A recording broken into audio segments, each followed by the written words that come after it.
Hello, my name is Mary Barongo. I'm a teacher and material designer from Uganda.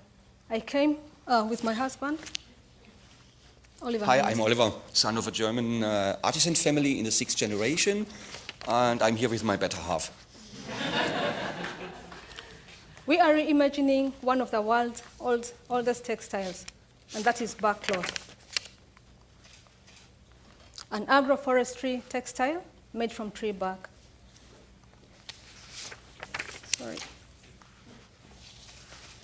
So we had a question. Is it possible to take a millennium-old tradition, link it to modern applications, and transform it to large and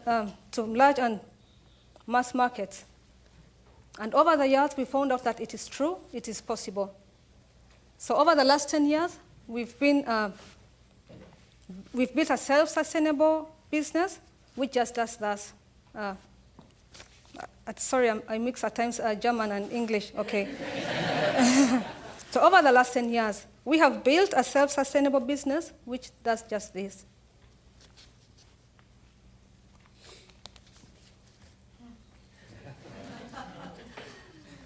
Let me see. Yes. So we came to explain why we are backing up the right tree. We have an intuition for transforming traditional textiles into modern, innovative materials.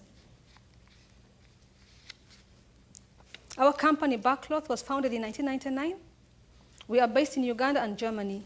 The production is in Uganda, while the distribution and research is in Germany. Our approach has been innovative finishes meet vivid traditions. And now it becomes a bit interesting. Just hold on. 9 years along the road, UNESCO also discovered it for itself. So the production of barkcloth has been declared an intangible world heritage. And this is unique in itself, not only to Uganda, but to the whole world. And now we use it as a marketing tool, for it offers a unique selling position. So our challenges. In Uganda, in rural areas, we hardly have any jobs. There's no income. No job, no income, that's right. And on the other hand, in the industrialized world, there is an increased desire or awareness for sustainably manufactured materials. And we thought and have proved that barkcloth offers a solution to it.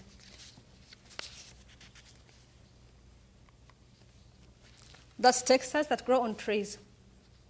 And I think at this time you'll also agree with me, if textiles grow on trees, then money grows on trees.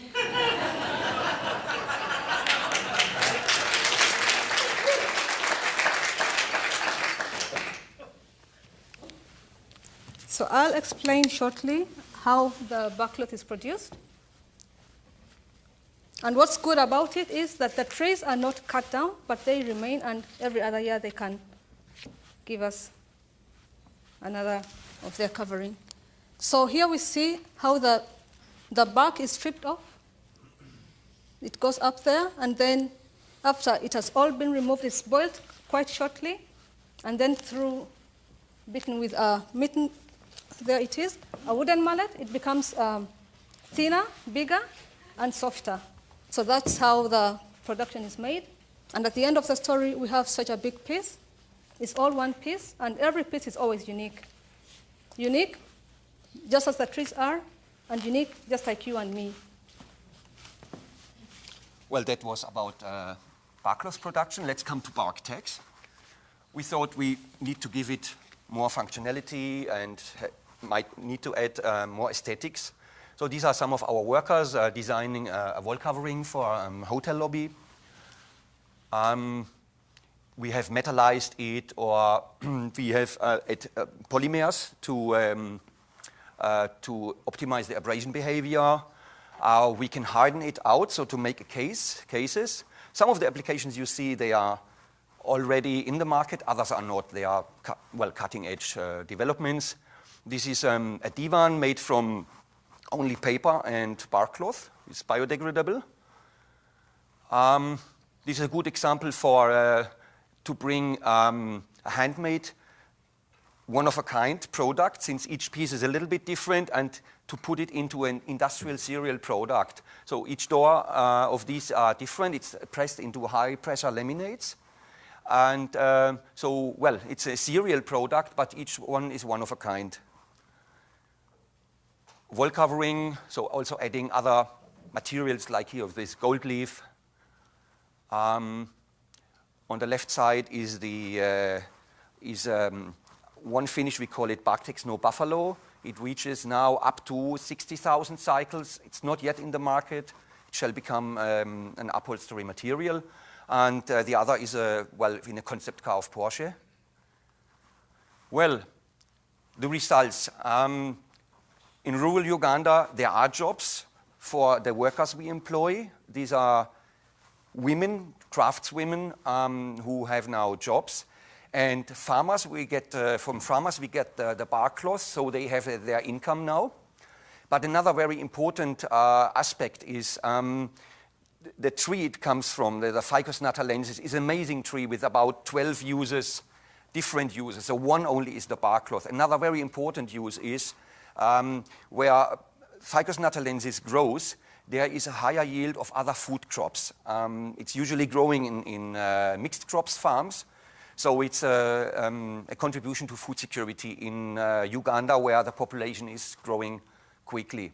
And in the industrialized world, well, we have a sustainably grown material.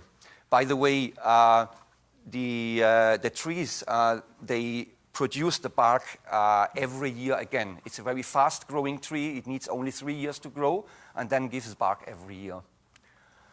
So over the last 14 years, we have created an inclusive, sustainable supply chain from the manufacturing of the farmers, then an eco-certification with the NOP standard, a US National Organic Standard. Then transformation into Barktex. Well, we do the exports, we do the imports to Europe, and further distribution. So, well, bark has always been unique, since each piece is different, so it was always a unique material. And it's still unique through the transformation into Barktex. Some finishes are like with latex covering, we do bleaching, we do dyeing, we use polymers. It is all, most of them are done in Uganda, and it's all low-tech, and it works, it is culturally aligned to where we work. It works all without electric power. I mean, we are working where almost nobody is going to work. We are investing there where almost nobody is investing. And I think we showed a success now in 14 years. So, well, an outlook, we will constantly develop cutting-edge finishes and aim for replacing more petrol-based products and leather. And we want to intensify cooperation in research and design. Now have started a very promising research collaboration with the University of North Texas, the Renewable Bioproducts Research Cluster. Well, in our vision, the cutting-edge Barktex products, this will continue, of course. We also aim to diversify to fiber polymer composites, sandwich composites, and the aim is always to work in rural areas where there is a weak infrastructure, maybe not so easy to work there, but this is what we have learned, and this is what we know how to do. So, well, we want to give support to grow the green economy for social inclusion, also biodiversity conservation and economic gains. This is our core team. Leslie is also around. She's a fiber lecturer at UNT and a part of the Renewable Bioproducts Research Cluster. So we've shown we perfected the model over the last 14 years, and now it's ready to grow like a tree. Let's pick up the fruits.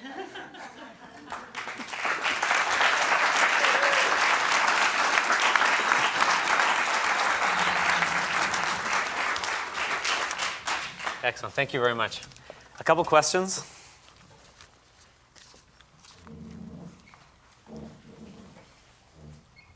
I'm really wondering, how can we best provide value to you? I mean, if you had one or two specific things that we could The company has think many about. needs since it's growing and the demand is growing. One is we seek for cooperation in development aid, since as I've explained 2 uses of Mutuba tree, but there are many more, and so I think it gives a great contribution to development in Uganda, but we cannot stem this alone. Well, then growth needs, we need expertise in, about property rights, brand management. New markets, for example. Yeah, to develop new markets. Like especially the Anglo-American markets. We have we are not experienced in Anglo-American markets. So, then there are a few points we can maybe do in the impact rounds. Yeah, so as we've understood it and been talking about, they've developed a really interesting model that links it to, and I think that the model is sound, and that it's a sustainable business. They earn their living from it, but it's really small. And so scaling it means both on the production side, can you do this with other types of trees? Can you do this in other regions? Can you develop it? And on the other side, which is who are we selling it to? How are we scaling the sales? How are we scaling the markets by which we're reaching? Alan? After the bark is stripped off, and I know it takes a year to regrow, is the tree vulnerable to disease? When the bark is stripped off, it's wrapped in banana leaves. So it has a protection against dehydration and also against insect bites, kind of. So every other year you can harvest again. It's protected. There are diseases, but they are manageable. It's quite a strong ecosystem the tree is in, and it's an agroforestry system, with low crops like beans, and then you have shrubs. For instance, it's important for Arabica coffee to have shade, so this tree gives shade, and there is proof. There is research about that other crops they grow give higher yield. Mm-hmm. It's like the trees grow scattered among plantations, among banana trees, coffee shrubs, and such things. So we don't have a forest of its own, but it just helps the ecosystem as a whole. And we only want to work with small-scale farmers. I mean, that's we have ever done, and it's working fine. It's just increasing and expanding that matter. And there are hundreds and thousands of farmers who want to enter the system, but we have not yet the market for it. We currently we have helped 600 farmers with an eco certification to come into the system, but the market is not big enough for all of them. I mean, 600 farmers. That means roughly 6,000 people live from it. African families are big, and now we work with roughly 200 farmers who have a regular supply to us, but there are hundreds and thousands who could enter the system. Excellent. Thank you very much.